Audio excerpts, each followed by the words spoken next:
నమస్కారం. ఈరోజు ఈ రౌండ్ టేబుల్లో ఏదైతే విశాఖ ఉక్కు పరిరక్షణ సమితి ఏదైతే ఏర్పాటు చేశారో ఈ సమావేశంలో తీసుకున్న ప్రతి నిర్ణయానికి మా వైఎస్ఆర్ కాంగ్రెస్ పార్టీ తరఫున పూర్తిగా కూడా మద్దతు తెలుపుతున్నాం.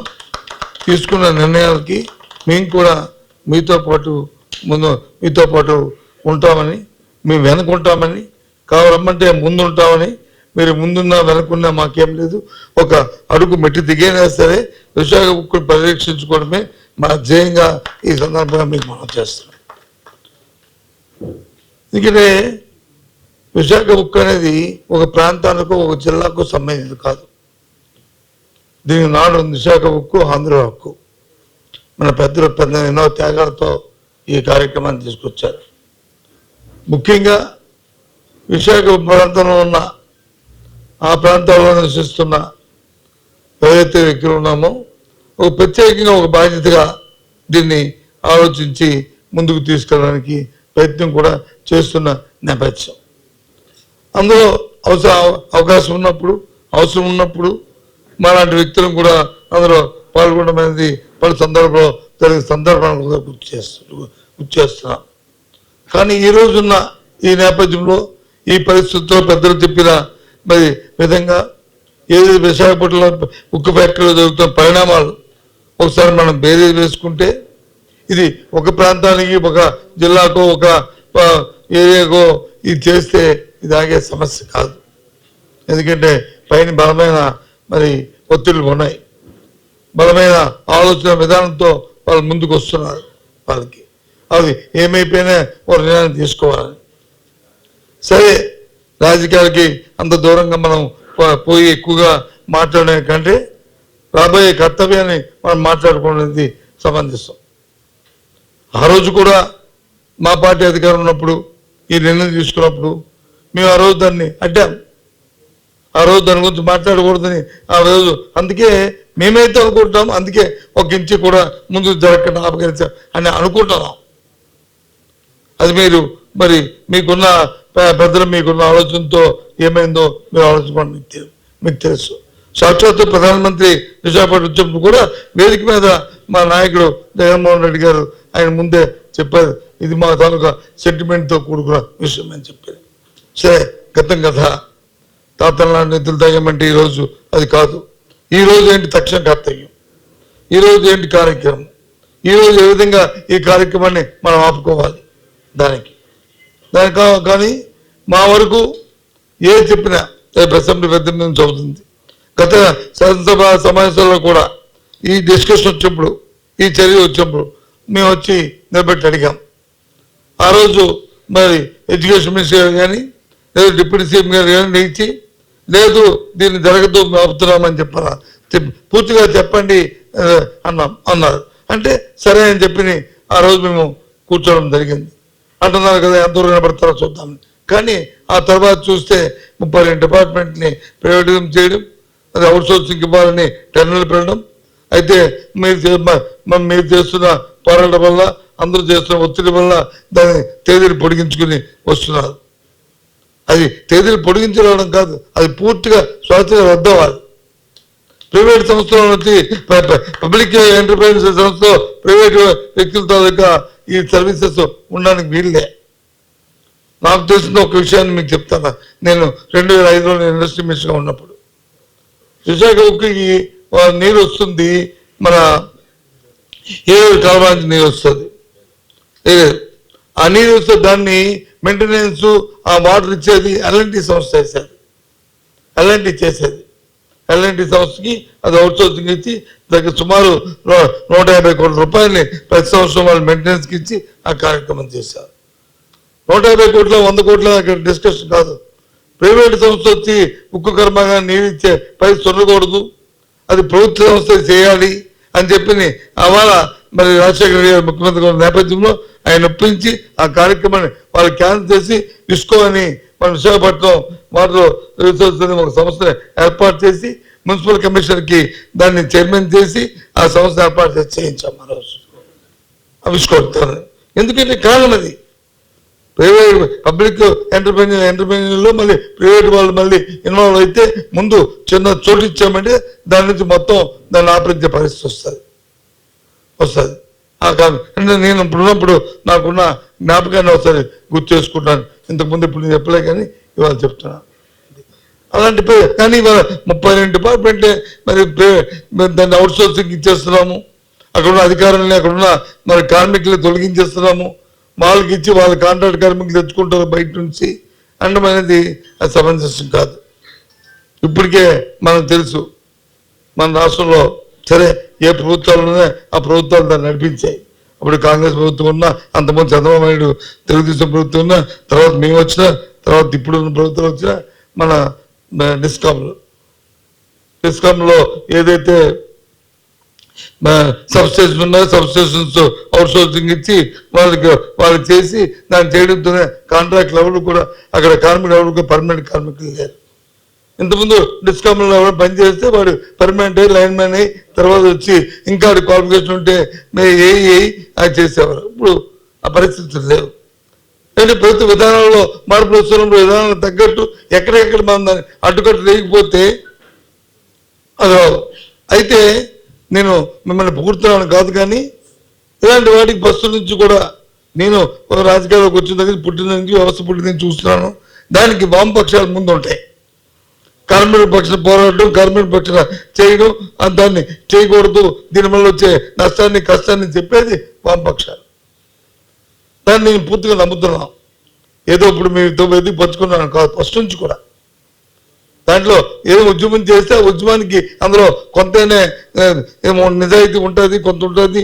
దాన్ని మనం ఆలోచన చేయాలనే ఒక ఆలోచన చేసే శక్తిని ఎప్పుడు కూడా వామపక్షాలు ఇస్తుంటాయి. దాన్ని ప్రభుత్వాలు తీసుకొని ముందుకు వెళ్తుంటే దాంతోపాటు ప్రభుత్వ విధానాలతో వెళ్తుంటాయి. ప్రతి ప్రభుత్వానికి ఒక విధానం ఉంటుంది, ప్రతి పార్టీకి ఒక విధానం ఉంటుంది.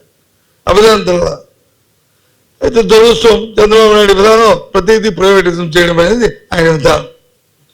ఆ విధానంతో ఆయన ముందుకు వస్తుంటాడు. ఇప్పుడే కాదు, ఇప్పుడు 3 సార్లు ముఖ్యమంత్రి అయినప్పుడు కూడా ఏదో ఒక కార్యక్రమాన్ని ఆయన చేస్తుంటాడు. ఫస్ట్ టైం మీరు అతనికి పేరు పెట్టారు కూడా, అతనికి పేరు పెట్టారు. ఎప్పుడు వరల్డ్ బ్యాంకు ఇతను వరల్డ్ బ్యాంకు జీతగాడుతున్నా, ప్రపంచ బ్యాంకు జీతగాడుతున్నా, ఇతను ఏనాడు పెట్టారు 2000. అప్పుడు మనం తెలుసు ఆ రోజు మనం వచ్చి అందరం కలిసి, అప్పుడు నేను కాంగ్రెస్ పార్టీలో నేను ఉండేవాడిని. అప్పుడు అక్కడ మనం ఉద్యమం చేసాం.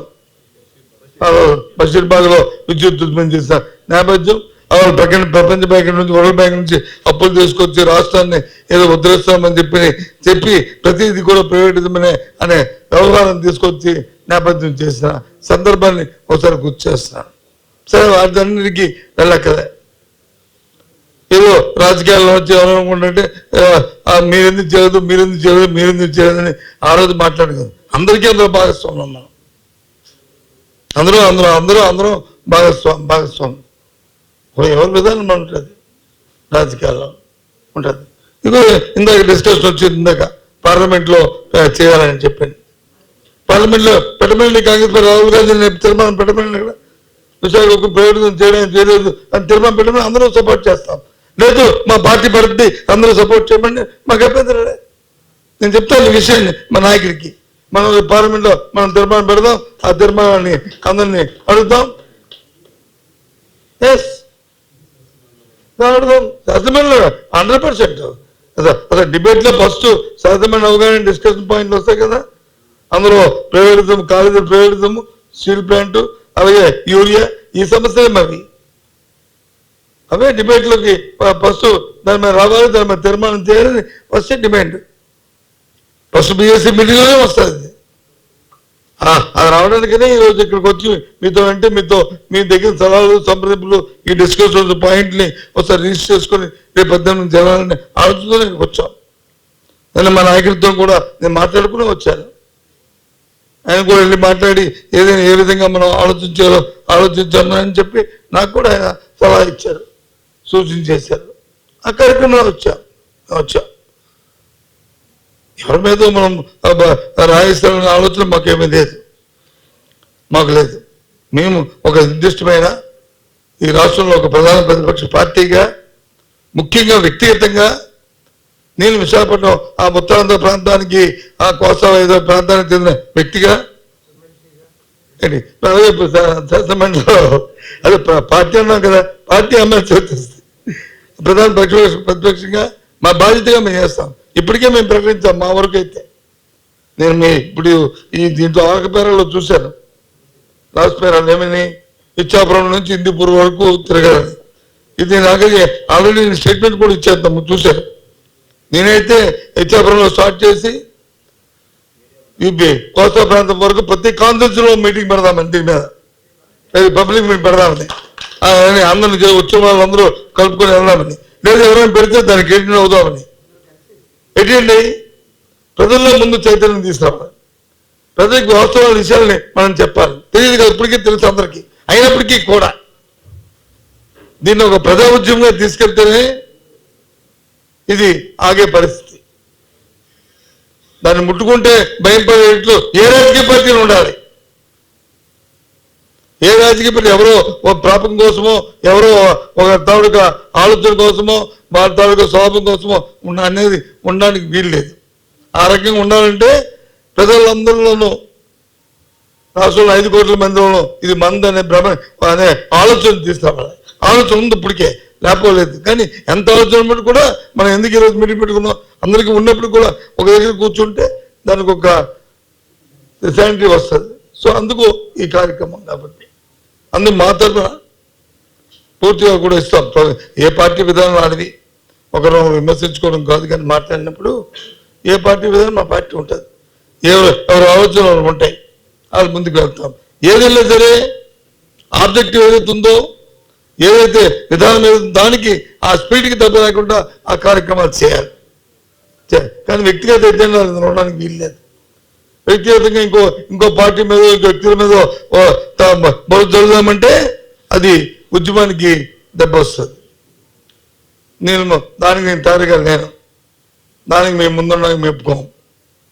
మాకు కావాల్సింది ఏదైతే విశాఖ ఉక్కు పరిరక్షణ సమితి మీరు ఏ నిర్ణయం తీసుకుంటారో, ఈ విశాఖ ఉక్కుని కాపాడుకోవడానికి ఎంత స్థాయికైనా ఏ విధమైన ఆలోచనతో ముందుకెళ్ళాలో, ముందుకెళ్తే పూర్తిగా 100% మేము అనుకుంటాం. అవసరం అనుకుంటే ముందు ఉంటాం, గత మధ్య ఉంటాం, ఒక మెట్టు దిగుతాం, ఈ కార్యక్రమాలు సాధించుకుంటాం. దానికే మా వంతు అని చెప్పి మీ పెద్దందరికీ కూడా మనస్ఫూర్తిగా నా తరఫున, మా పార్టీ తరఫున, మా నాయకుడి తరఫున ఇది మీకు ఈ మనస్ఫూర్తిగా నేను మాట చెప్తున్నాను. సో ఎప్పుడు పిలిచినా సరే ఒక రోజు ముందు చెప్తే చాలు. మేము మా నాయకుడు ఉన్నారు, మా దేవన్ వచ్చాడు, అలాగే మా గౌతము, మా రెడీ మా నాయకుడు వచ్చారు, అలాగే మా మంత్రి రాజశేఖర్ ఉన్నారు. రాజశేఖర్ మీతో మాతో కాదు, కానీ మీతోనే. రాజశేఖర్ మాతో కాదు, ఇప్పుడు నేను చెప్పిన ముగ్గురు మాతో, ఇప్పుడు చెప్పిన ముగ్గురు మాతో. అదిగో మా ఆ నాయకుడు అక్కడ ఉన్నాడు, ఏంటి రమణారెడ్డి ఉన్నాడు, అందరూ ఉన్నాం. ఇదంతా మా పార్టీకి సంబంధించి. రాజశేఖర్ మనవాడు సరే, రాజశేఖర్ అందరూ వాడు అన్నాడు. కాబట్టి మేము అందరం ఎప్పుడు ఉంటామని చెప్పి మీకు మనవి చేస్తూ, దయచేసి దీంట్లో కొందరు వ్యక్తుల తాలూకా ఆలోచన దానిలాగా వ్యక్తిగత దీనికి కాకుండా ఎజెండా డివేషన్ వద్దు. దయచేసి ఎజెండా పెట్టుకొని ముందుకెళ్దాం. నేను తప్పకుండా ఎవరు దీన్ని ముట్టుకుంటే కరెంట్ షాక్, ఆయిల్ షాక్ కొట్టేటట్టు ప్రభుత్వాలు వచ్చి మరి అయ్యేటట్టు మనం కార్యాచరణ రూపొందిద్దామని మీ అందరికీ మనం చేసుకుంటూ సెలవు. జై హింద్.